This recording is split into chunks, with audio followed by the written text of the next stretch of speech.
Welcome to the Seth Rhodes Show, my channel, but it's for you. So definitely enjoying this new easy concept I've been exploring lately, and currently I have yet another rendition of realizing that something I thought that was going to be awful was easy, and I had to adjust my attitude in the middle of it, and I did, and it's, I think, radically changing how I approach hard tasks. I am at home. I often don't get to shoot these videos at home. I'm usually at my job shooting over lunch break, so very glad to share my thoughts with you today. I should definitely get a tripod so that I'm not wiggling as I get excited. But here we are, and I have just a little bit today to share. I was thinking about, once again, why would I shoot 1,000 videos? And the real reason is I want to see if I can make a channel turn into a business. And if I don't continually make videos, I won't get better. And if I don't allow myself to show up, I won't get the practice I need to get better. So that is part and parcel why I would do it this many times. And is this entertaining? I'm like, no, it's not that entertaining yet. I'm just going for it, realizing that for every entertaining video out there, there's someone like me who is learning how to be entertaining, learning how to prep, learning how to edit, learning how to do things better. And really, as much as I would like to improve, I can't help but improve in at least my comfort level by looking at this tiny little camera on my iPhone over and over again, learning to talk to it. I literally struggle to look at people in their eyes while I'm talking as a rule. And some of that's based on my, perhaps, autism. Don't have an official diagnosis, but I treat myself like I have high functioning autism, as in I have low support needs. I can do a lot of things, but as far as interacting with people, I would say I have autism. Whether or not it's true, it almost doesn't matter, because I respect my symptoms and my solutions as if I have something like autism going on in my genes. So for those of you out there who also are navigating autism or something in the neurodivergent world, yeah, good luck. We're in this together. So I was on the whole is it good enough to shoot type thing. I promise somewhere around video 700 I'm going to stop talking about that, because I won't feel it anymore. It won't even occur to me. But right now I still feel it every time I shoot, like, is this really going to do something? And bottom line, if it makes one person encouraged, and that one person is me, that's enough to shoot the video. And if it encourages two people, you and me, all the better. Will it become very impactful to many people? I don't know. Definitely won't if I don't try. It definitely won't if I don't show up. So there's my very simplistic reasoning. And that is really the theme about my little thought pattern today, is keep showing up. Ironically, if you're like me, going through career transition, making a big change, my change is becoming an electrical apprentice, to become a journey person, firmly known as the Journeyman training. I've noticed in the YouTube videos that I've watched lately, it's all journey person, so I think we've reached that era where we no longer append man to the end of journey to signify that you are journeyed out, which is what the term they use when you've done your 4 years of training. So, a little pedantic of me to dive into that maybe, but I want you to know. So, the specific incidents I was working through, and yeah, not much of a hook, but I referred to it in the first minute or so, was we have cats. I can't believe I became a cat owner. To those of you who love cats, I'm sorry. It took me a while to even become an owner, much less a lover. So today I cleared out half of our garage and started cleaning up the consequences of my cat in the garage plan. So there was lots of you know what under every shelf. They'd been there for, well, 3 months of summer and now a month of fall. So 4 months of lots of cat traffic in the garage.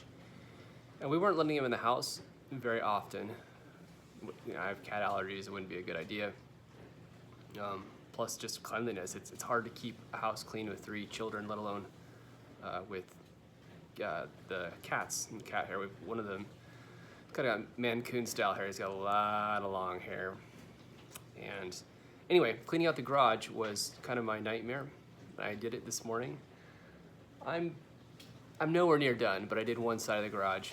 It meant moving every box on every shelf, moving the shelf, sweeping in between what was too damp to sweep, yuck, spraying down all of the poop that had become part of the floor, so to speak.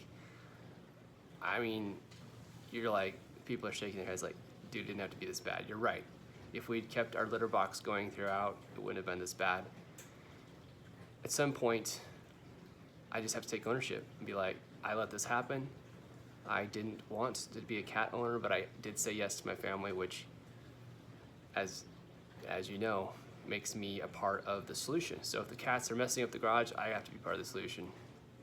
And after soaking and then wiping all that crud out from under the shelves, I wiped down all the totes, the plastic totes I have, blew them off. Well, reverse that order, but that's what I did. I blew it off with a electric blower and then wiped them down, put them back. They're more or less cat proof. You know, I'm sure there's dander inside, but not nearly what there would have been if they hadn't been enclosed. But the floor took a while. Cool thing about it was, somewhere along the way, I just realized this is not that hard. This is my nightmare, and it's not that hard. The weather was good. I had the ability to, I had a driveway. I own this house, first house we've ever owned. I'm really grateful. So if there was any damage, it was going to be on me, which just felt fitting because I let the problem happen. And now the cats are not allowed in the garage, and I will be more circumspect with my cat hygiene in the future. Get that litter box going again. And I mean, I can't even believe that I did that. That I said yes to having cats, and that I did not make anyone, including myself, responsible for caring for them in that way. They were very well fed, very well watered, but you gotta keep up with the other side of that cycle, right? And even though they're outdoor cats with lots of room to roam, I feel like that's not a good way to do it. Like, they should have a designated spot to go to the bathroom, since they can and do, and then we should have a routine. So I reclaimed that part of my life and took ownership for letting it happen in the first place. It doesn't matter that I don't feel like the cats are for me or my favorite pet. They're part of the household. So I have to take that ownership as a leader in this house. And I'm not doing any kind of patriarchal, chauvinist, or patriarchal, it's not chauvinist, I forget what those terms mean sometimes. I'm not doing anything weird about it. I'm the man of the house. I just got to make everything conform to my whims. Not that, just that I'm an adult in this household of 5 people, a dog and 2 cats. And if anyone poops on the floor, I got to deal with it. I got to have a plan. I got to take care of it. And that's the kind of energy I want to bring to life. So what a weird thing to share with people online. But I just did. I think it's very fitting for something that could have been hard. Somewhere I found just an ease in it. And halfway through it, I realized, yep, I started this off like I used to, which is just, life is hard, it's gonna be hard, I hate doing this kind of cleaning, this didn't have to happen, I knew it was gonna happen, all of these kind of self-flagellation thoughts. So really this is about me figuring out how to approach life without beating myself up and making things easier along the way by just believing that it can be easy. Even the hard stuff can have easy breakthroughs. Like, you just don't know. I think this comes more inherently from many people. Either way, I'm fostering it myself so that I can model it for my kids, and so I can be there for people when they need help, because I will have faced enough hard things in my own life that I'm like, yeah, I thought it was going to be hard, and it wasn't that hard, or I thought it was going to be easy, and though it turned out to be hard, I had that confidence and faith going into it that it could be easy, it might be easy, and approach it like it's going to be easy. And I struggle to find the right words to what hard and easy don't do the whole thing justice. It's more like, do you think you're up for the task? Do you think you're capable? And if you're a believer in God or some higher power, do you believe that you have a green light from the higher power to succeed? Because if you believe that for yourself, and you believe that you, like internally you believe you have a green light, and then externally you believe that the universe or your God is giving you a green light, that's got to be a good thing, right? It's got to be a good thing. Instead of a yellow light, a red light, which, you know, for Americans it's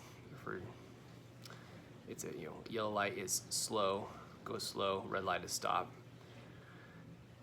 And I realize some of my audience probably doesn't even speak English, let alone familiar with US traffic signals. So, and then again, they're probably ubiquitous because of media, but there you go. I tried to be thoughtful, so I really appreciate sharing my thoughts. Hopefully they encourage not only myself but someone else, and I will share again from my heart like I do. This is the Seth Rhodes Show, a channel by me for you.